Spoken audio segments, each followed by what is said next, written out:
Our fastest spacecraft has been flying for nearly 50 years. It still hasn't left the solar system.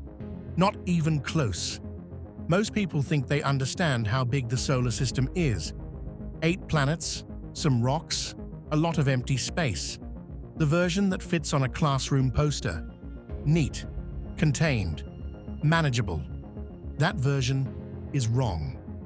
The solar system extends so far beyond the planets that the distance stops feeling like a number. It stops triggering any real sense of scale. And when you actually follow where it ends, not roughly, not in a general sense, but precisely, what comes back is nothing like the picture most people carry. So this video asks one question: how long would it actually take to cross the solar system? With the fastest machines humanity has ever built, pointed at the real edge, under real conditions. Because the answer doesn't just describe a distance, it describes a wall. Before asking how long the crossing takes, you need to know what you're actually crossing. Most people picture the solar system as the planets, 8 of them, Mercury out to Neptune, with Neptune sitting roughly 4.5 billion kilometers from the Sun. That already strains intuition. But within the full scale of the solar system, the planetary zone is just the warm, narrow center. A lit strip surrounded by something enormously larger. Here is the first thing that should unsettle you. Light travels at 300,000 kilometers per second. It covers the Earth-Sun distance in 8 minutes. It reaches Neptune in just over 4 hours. And it takes more than a year to reach the outer boundary of the solar system. The fastest thing that can physically exist needs more than a year just to exit our solar system. That boundary is called the Oort cloud, a vast spherical shell of icy bodies surrounding everything, beginning around 300 billion kilometers out and extending to roughly 15 trillion kilometers at its outer edge. That is where the Sun's gravitational influence finally fades to nothing. That is the real edge. The scale comparison that forces this to land. Shrink the Sun to a basketball. Earth becomes a grain of sand, 27 meters away. Neptune sits just under a kilometer from that basketball, and the outer boundary of the Oort cloud sits more than 10 kilometers away. Still the same solar system. Still, by every definition, the front yard. Now consider what that means for any attempt to cross it. The planets, everything we have ever visited, every probe we have ever launched, every photograph ever taken from space, represents a tiny fraction of the full structure. We have not explored the solar system. We explored the entrance hall and called it the building. And we haven't even asked how long it takes to cross it. Once you do, the scale stops being an abstract fact. It becomes a problem with no clean solution. Voyager 1, launched in 1977. Nearly 5 decades of uninterrupted travel, no slowdowns, no failures significant enough to stop it. It is the farthest human-made object from Earth. Its speed, roughly 61,000 kilometers per hour. Aimed at the outer Oort cloud, traveling at that speed without pause, Voyager 1 would need approximately 300,000 years to complete the crossing. The entire span of modern human existence. Every generation that has ever lived. Every civilization that has ever risen and collapsed. All of it. Just barely enough time to reach the edge of our own solar system. Let's go faster. The Parker Solar Probe is the fastest object humanity has ever built. It uses the Sun's gravity as a free accelerator, looping inward in progressively tighter orbits until it reaches peak speeds of 692,000 kilometers per hour, more than 11 times faster than Voyager. At that speed, the crossing to the outer Oort cloud takes approximately 26,000 years. 26,000 years ago, humans were sheltering in caves and painting animals on rock walls. Agriculture was still thousands of years away. Every empire, every language, every piece of music ever written fits inside that window. Now here is the detail that makes this worse. The Parker Solar Probe only reaches that speed because the sun is pulling it inward for free. In open space, that advantage disappears entirely. There is no star to fall toward, nothing accelerating you from outside. Whatever speed you carry at departure is the speed you keep, unless you burn fuel to build more. Fuel adds mass. Mass requires more fuel to move. The two problems feed each other before the mission has even left the starting point. So 26,000 years assumes conditions that don't exist in practice. Under real propulsion constraints, aimed at the real edge, the number is worse. There is also something worth sitting with before moving on.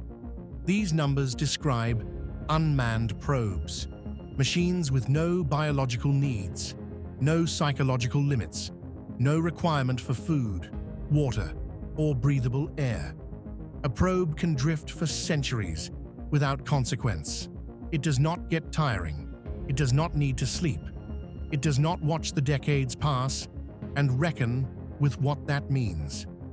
The moment a human crew enters this calculation, every number that was already impossible becomes harder to defend. You are no longer just solving a propulsion problem. You are solving a civilization problem. How do you keep people alive, mentally intact, and mission-focused across timescales that dwarf the entire history of organized human society? That question does not have an answer yet. And that's still before anyone asks what the crew eats for the next 260 centuries. At some point, the instinctive response to these numbers is, what if the ship went dramatically faster? Fast enough that the distance became survivable within a human lifetime? It is a reasonable question. Here is what physics offers in return. Nothing with mass can reach the speed of light. This is not a technology gap. It is a rule the universe does not negotiate. Accelerating any object with mass to light speed would require infinite energy. Infinite energy doesn't exist as a resource waiting to be unlocked. The rule is structural. But suppose a ship could reach 99% of light speed. Einstein's special theory of relativity tells us that velocity affects the rate at which time passes. The faster you move, the slower time moves for you relative to someone standing still. This has been directly measured. Atomic clocks on aircraft register slightly less elapsed time than identical clocks left on the ground. The effect is confirmed and real. At 99% of light speed, the journey time experienced by the crew compresses significantly.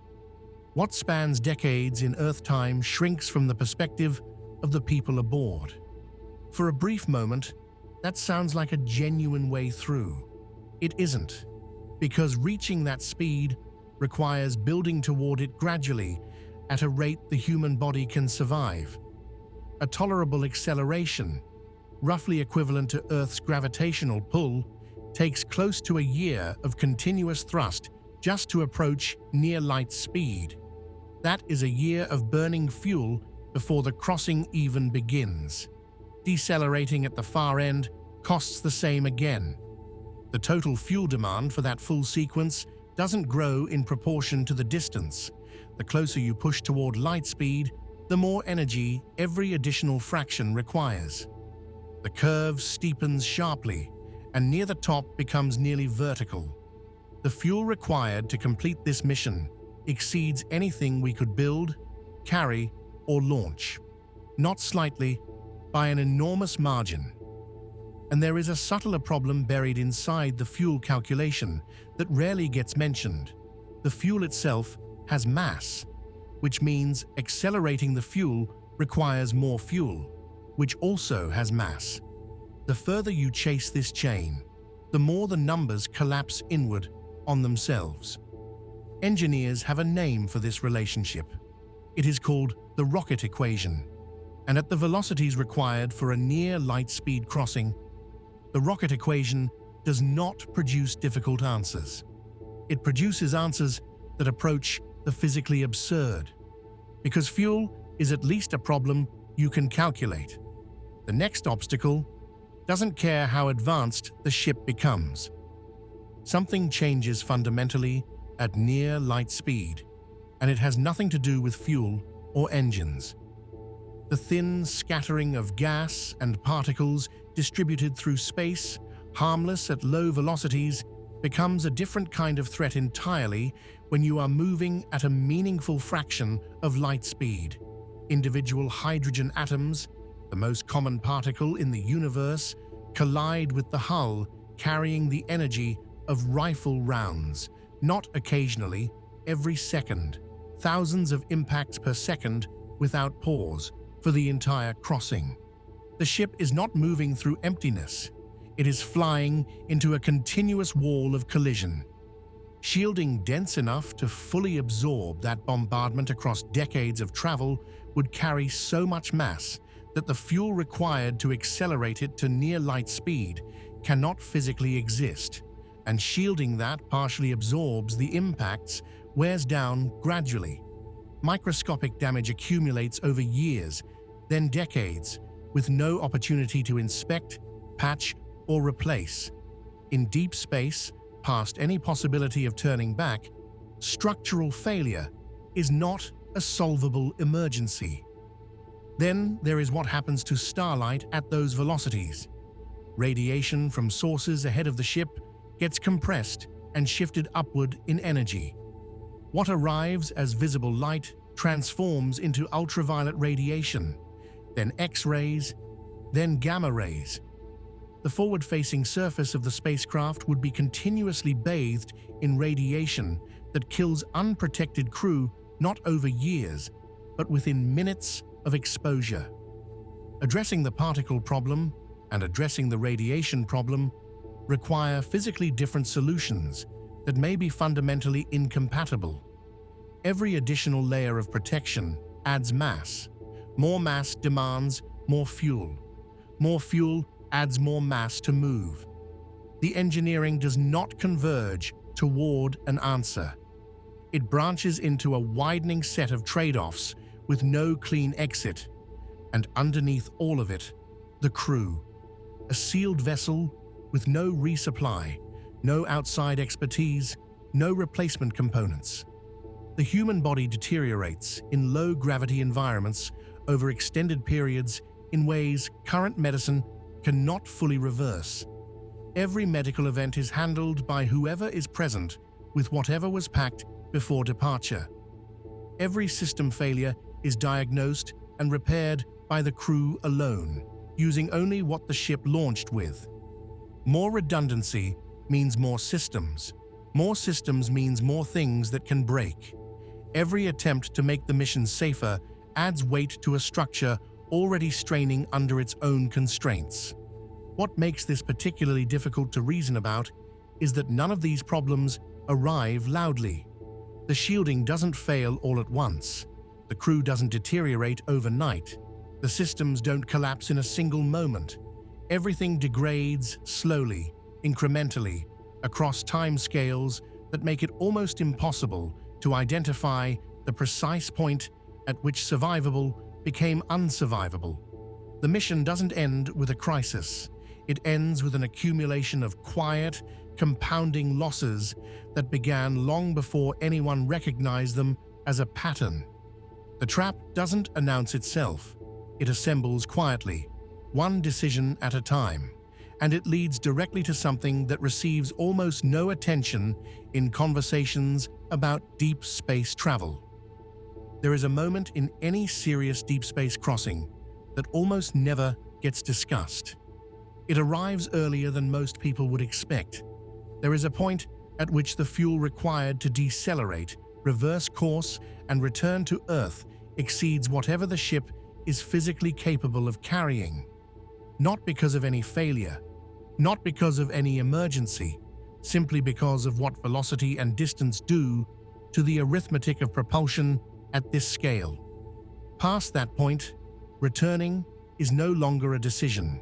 It is no longer available as an option. The mission becomes permanent, not through any dramatic moment of commitment, not through crisis, but quietly, while the instruments are reading normally, while there is still food and breathable air, while everything still feels intact. The window closes without ceremony. Communication follows the same logic. Radio signals travel at light speed. At near light speed, in the same direction, signals sent back toward Earth take enormous amounts of time to arrive. Replies take equally long to return. Every space mission in human history has depended on the ability to consult and correct in real time. When Apollo 13 suffered a critical failure 320,000 kilometers from Earth, engineers had hours to develop a solution and relay it to the crew. When Mars rovers encounter unexpected situations, specialist teams spend days running simulations before sending a single command. That entire support structure does not exist here. No mission control, no outside correction, no abortion. Every decision belongs entirely to whoever is aboard, using only what was packed before departure. From a very early stage of the crossing, the crew had no contact with the civilization that built the ship, funded the mission, or watched it launch. They are simply moving away from it, and the moment when they could have come back is already behind them. So here is where the numbers leave you. 300,000 years at Voyager's speed, 26,000 years with the fastest machine ever built, a compressed journey time at near light speed, paired with shielding that erodes, fuel requirements that compound against each other, radiation that kills within minutes, and a threshold crossed quietly and permanently long before the edge ever comes into view. Every one of those numbers is real, scientifically accurate, precisely calculated. But the numbers were never the point. Behind every number sits a physical constraint, and those constraints don't operate in isolation. They connect, they tighten against each other. Every attempt to solve one creates pressure somewhere else. The crossing doesn't get harder in a straight line. It gets harder in every direction simultaneously. At some point, the question stops being about travel time. It becomes about whether a civilization that launches the mission would still exist in any recognizable form by the time it ended, whether the people who complete the crossing would have any meaningful connection to the people who began it, whether arrival after that much time and that much severance would mean anything at all. We live on a grain of sand. Our fastest machine needs 26,000 years just to leave the yard. The distance was never the thing standing in the way. It's what the distance does to everything attempting to cross it.